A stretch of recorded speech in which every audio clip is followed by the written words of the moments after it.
Have you ever had the nightmare where you look in the mirror and realize that you've lost all of your hair? Yeah, me too. If you want to find out how to save your hair and stop the hair loss nightmares, keep watching.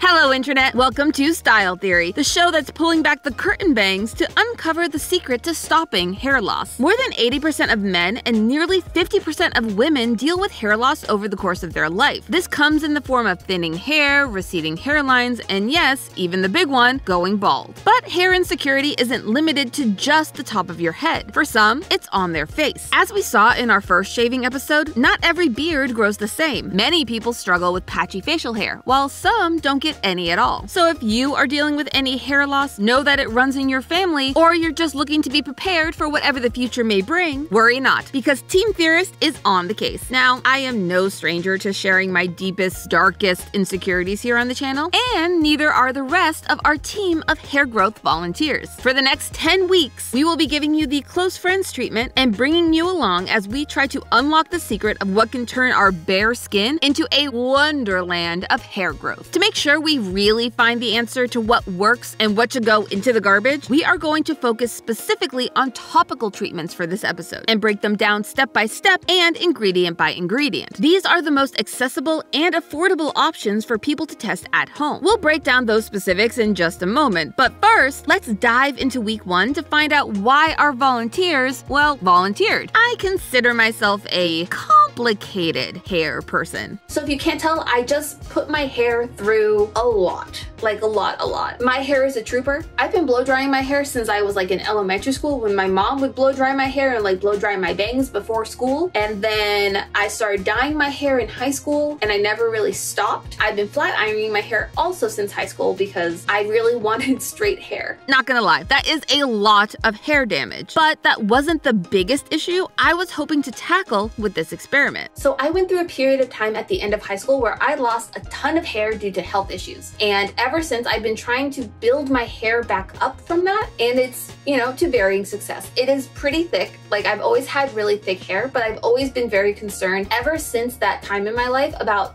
making sure I maintain that hair. I come from a family of the deep V, you know, the Dracula V. This is when your hairline starts to recede, specifically at the left and right corners of your forehead, giving you that signature vampire V shape. It's not quite a widow's peak, but you get the idea. Lately, I've started to worry that those edges are getting even thinner and a lot deeper. I'm really just looking to feel a little bit better about my hair health and my ability to like pull my hair back and not feel like I'm always showing a giant bald spot, even though it's not a bald spot. Well, not yet. Whether this is genetic or a byproduct of the damage my hair has gone through for actual decades, we may never know. But while I love being a vamp, I am not looking to have hair like one. Stephanie and Rachel expressed similar, though less spooky-themed concerns. But I have big spots right here on the sides of my head especially that feel very thin a lot of the times. It's really hard for me to get to grow like really thick hair in these areas, and anytime I lose hair it comes like straight out of that zone, so I feel like I have just like this bald patch on the side of my head and it's really upsetting. Rachel, my fellow hair dye addict, also had concerns about how the long-term hair damage had changed her hair growth patterns. I have had such a complicated relationship with my hair and I have put it through quite a bit. I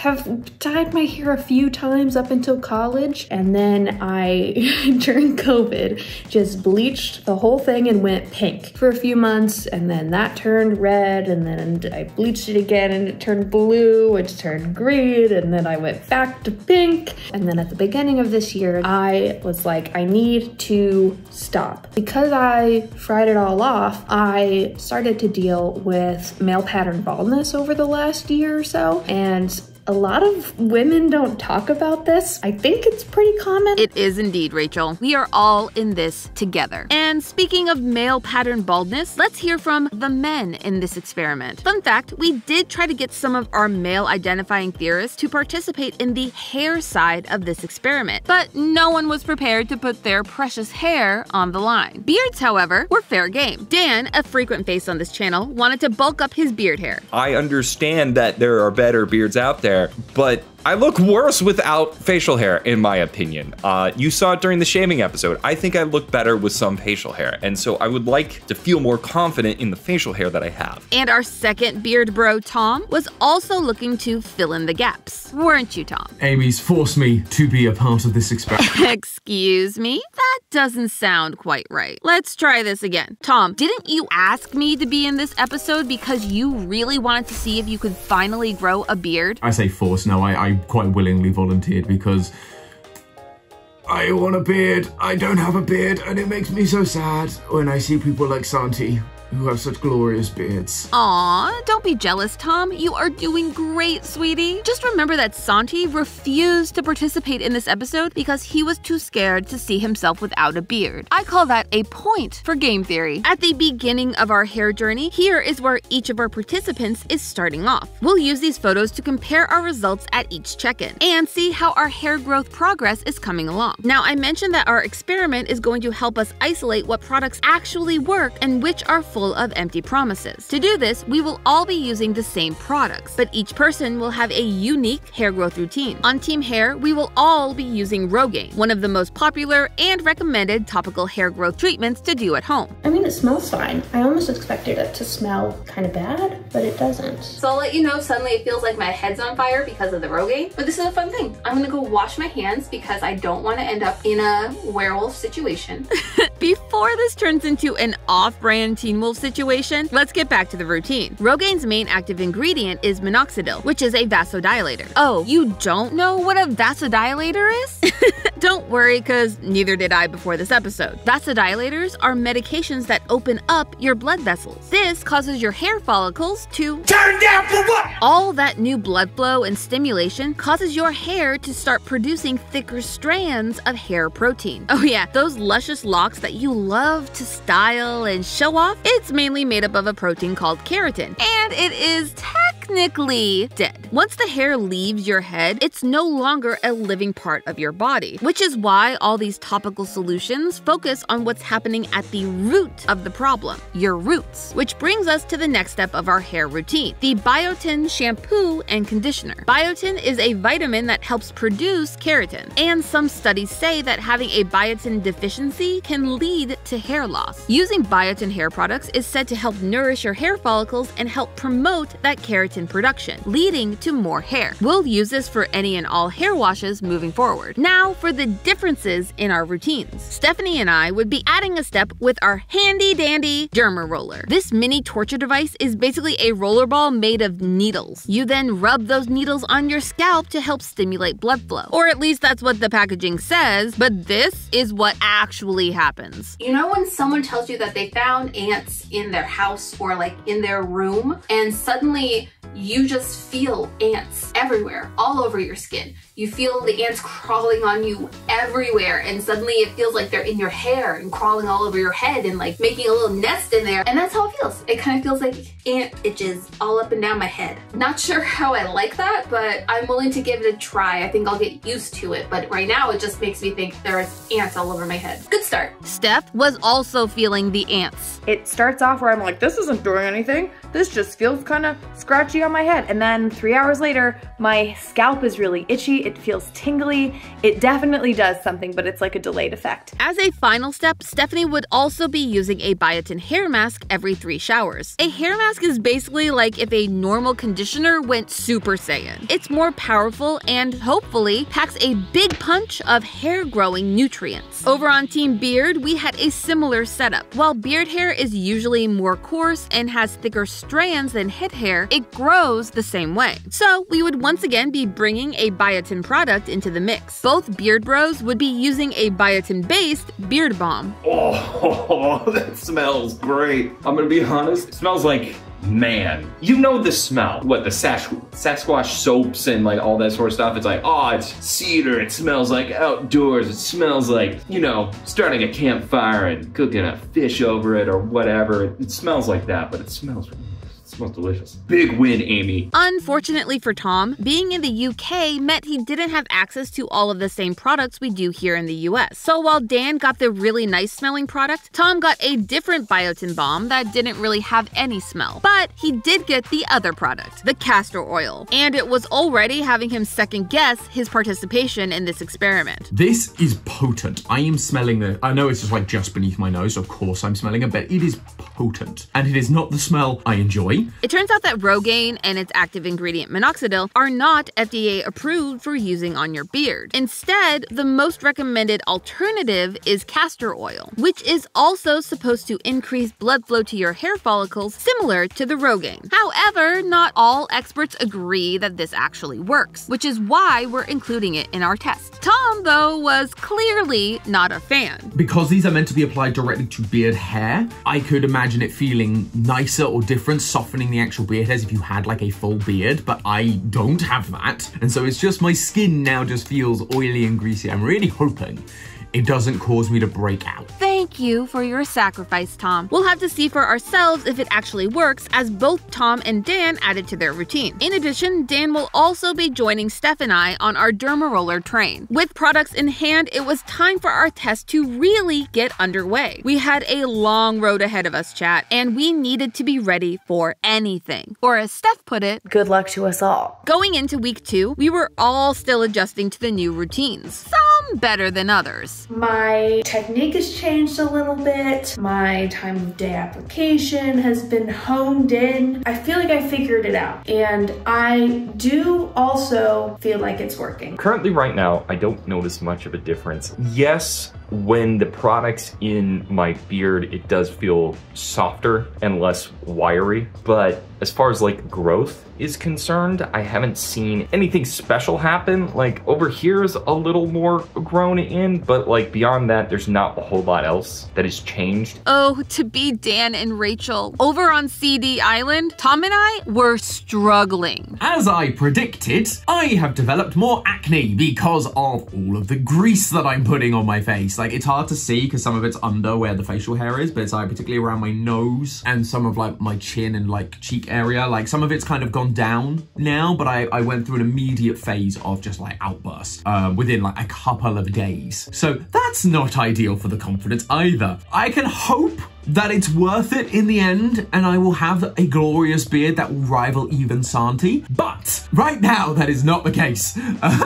How dare that castor oil mar Tom's perfectly British face? It's truly an international incident. Meanwhile, while Tom was struggling with his acne, I was feeling a different kind of pain. My hair follicles and stuff are very intricately connected to the well-being of my head. And so by that, I mean, it's like the follicles at the head actively ache. And what that does for me is like trigger headaches and nausea. I will get nauseous when my hair hurts, which is not super great. The cause of my suffering? The derma roller. See, I didn't call it a torture device for nothing. Derma rollers stimulate your hair follicles by a process called microneedling, which is where the literal needles on the device create small microscopic tears in your skin. This triggers the body to begin its healing process, where it starts pumping more blood to your scalp, which is what we want to get our hair growing, but it also comes with all the stuff your body uses to heal open wounds. The stuff that will then cause your skin to itch. Stay with me for a second. Imagine the itch you get when a regular cut starts to form a scab. Now multiply that by 1,000. That's what's happening on our heads and faces when we use the derma roller. And it was making me sick. But, and this is all caps important, even though I was feeling unwell, because I was using a minoxidil product, I could not take any aspirin. Studies have found that since aspirin is an anti-inflammatory, it can potentially cancel out the effects of Rogaine by stopping an enzyme in our body called sulfotransferase from activating the minoxidil. It's basically the main enzyme responsible for flipping the on switch for the minoxidil and triggering your body to start producing more hair. However, I wasn't going to give up and I was ready to stick it out for the long haul. By the time we reached the end of week 4, my side effects had started to fade. I don't feel it anymore, but I do think that like the hair dye did a bit more than the Rogaine so far. We'll just see as we keep going, what actually is gonna work. Taking a look at our starting photos compared to our week 4 results, things were looking a little mixed. Rachel and Stephanie reported seeing some positive effects. I feel like my hair has grown significantly. I've been getting a lot of compliments recently about how much my hair has grown and how long it is, so that's cool. I've got lots of little baby hairs in this zone, but they're all like an inch long. It's very weird, but I do think they are coming in, and it looks like there are more of them, so that's exciting progress. On the other hand, I wasn't seeing those results yet. Thankfully though, none of us Rogaine girlies were seeing any extra shedding, which is a possibility during the first few weeks of using minoxidil. But that was the only silver lining. Our beard bros weren't seeing any results yet either. Day 28 of the experiment beard growth. I don't really have much to say. It's a lot of the same as before. I'm still doing the stuff. I'm still breaking out in acne, which is great. I'm getting less people now comment on the smell. I think people have just either adjusted or they've just given up trying to tell me I smell bad. So take it that for what you will. I'm still not noticing anything with these patches. Nothing has changed. I honestly worry that the main difference between what I was doing before and what I'm doing now is the vitamins. Even after this, like if this proves to be totally bunk, I don't know if I want to spend the money to see if the vitamins are the thing that work, because it's a lot of money. To quickly clarify, Dan here is not new to the beard growth treatment. He had tried a system a little while before this experiment, but it hadn't given him the big results he was hoping for, which is what brought him here to our topical experiment, sans vitamins. We'll have to see if, by the end of this episode, Dan finds that the topical method pays off better in the long term. It's important to note that while hair growth treatments can have results as fast as 2 weeks, typically it takes a few months to see those miraculous before and after results. For our experiment, however, we weren't looking to get the most miraculous results. We were looking to get proof that it was actually working at all, and which steps were giving the most benefits. It's just gonna take a little more time. Entering into week 5, most of us were sitting pretty in the middle of the pack, taking all the small victories that we could find. I haven't really noticed anything at all. Again, I still stand by the bomb. 1, it makes my face smell great. 2, it makes my very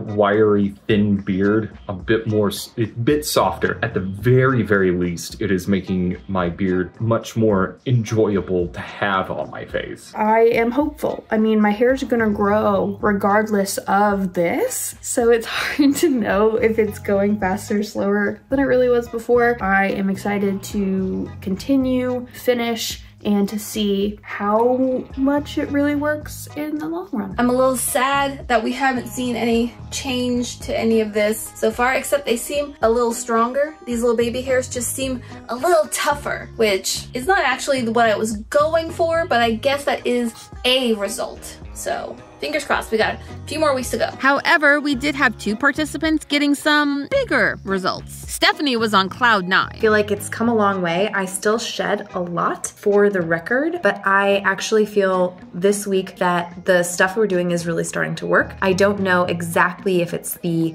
Rogaine plus the roller plus the shampoo, but my hair feels really good. While Tom seems stuck in the deepest pits of Has-Been Hotel. I will say this has probably been the worst week for my personal confidence. I made a lot of jokes when we started because we were talking about like, oh, it smells funny and I'm breaking out in acne, but this week has been quite bad. I've had a lot of very bad acne this week, to the point where I've been very conscious about going outside and talking to people because I'm aware I've just got these big red marks on my face. We'll see, I guess. Hopefully it gets better, but I want the spots to stop. Please make the spots stop. Amy, please make them stop. Okay. I can't let my favorite British buddy suffer. Let's see if I can pull a few magical timey-wimey strings and aha! Huzzah! Amy threatening you worked because my acne is finally gone. So thank you for making that stop. Appreciate it, friend. I don't know if that's my skin acclimatizing finally to this stuff or whether it is, you know, it's just past and there'll be another wave of it soon, which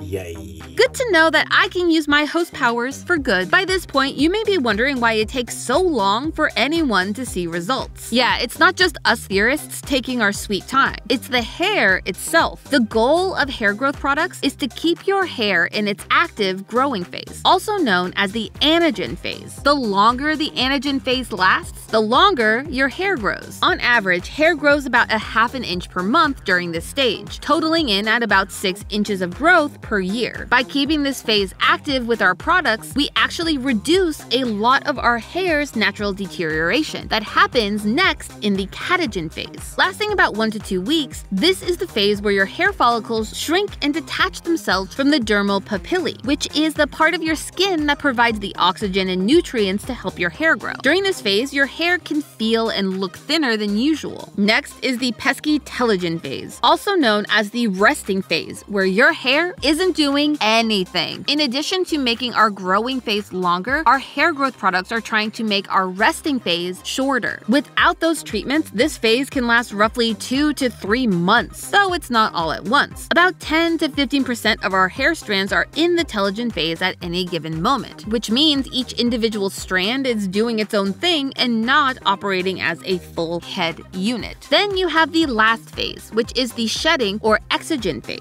I am super familiar with this one because I have always shed like crazy. It's why I could never go into a life of crime. I just always leave evidence behind. Though I'm not seeing the evidence that our topical treatments are going to give us the definitive proof that we were hoping for. But they had one last chance to prove me wrong. Coming into week 8, things seem to finally be looking up. 8 weeks has come and gone with our old pal Rogaine. I think I'm a fan of her. I think she's doing a lot of good things for me. I feel like I'm starting to see more hairs on my cheeks. My hair's normally quite dark, but I wonder whether it's actually I'm getting more or whether the stuff I'm getting is like thicker and darker, and so it looks more substantial. Tom, take a lesson from Steph and let yourself have the win. 2 months ago, I was not feeling great about my hair, and I also didn't think that I would be able to make this much progress toward feeling better about it in this amount of time. I haven't historically been a big believer in hair masks in general, and now I actually feel like my hair is soft and full and thicker. As happy as I was for all of my friends, I was still stuck in camp no progress. I am at this point just a little bit disappointed because I really want this to work for me. And maybe it's something to do with my hair type, maybe it's something to do with my, hair routine. I'm not sure, but I really was hoping that this would work more for me. That being said, like, we still have a little bit of time left. Fingers crossed that we see a big boom in the end. And I wasn't the only one feeling disappointed. Honestly, like, I don't think it's doing much still. I'm kind of a little frustrated because I, was spending money on it before. And like, now that I'm paying attention to it, it's almost like it was just kind of, to be quite frank, This had been a whirlwind of a journey and the longest experiment we've ever done on this channel. When we started, none of us had any idea what to expect. We'd hoped and we dreamed of suddenly sprouting hair like we were Rapunzel or Cool Shaving Ken. But this was where we would see if any of our efforts actually paid off, or if we were just trying to see results where none existed, like some sort of hairy mirage. Looking at my final before and after, I was less than impressed, to say the least. But not as much as Rachel, who was the first person to sing the praises of the treatment and believe in the journey, who held out hope through the whole experiment. While there appeared to be a tiny bit of difference, Rachel felt it was mainly down to the hair dye doing the heavy lifting, and had one thing to say to the Rogaine. Rogaine, you're trash.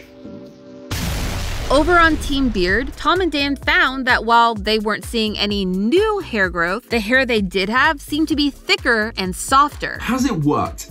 Yes, kind of. It is hard to say for sure, but there has definitely been some extra hair growth. I think some of the hair is darker as well and is growing longer quicker. So after comparing myself to the befores, I actually think something did change. It definitely feels like my mustache has gotten thicker and darker. It kind of sits on my face a little better in my opinion. But like everything else didn't do what I wanted it to do. We still have 2 patches, right? Like literally no change. Yes, even though their beards were now soft and luscious, the lack of new hair meant that this was a beard filler failure. But amongst all of us losers, there was one winner, Stephanie. For me, this experiment was really awesome. I definitely filled in the areas of my hair that I wanted to. My hair definitely feels thicker and fuller along the hairline, but my hair also feels healthy. It feels stronger overall, and I feel like I can do more with it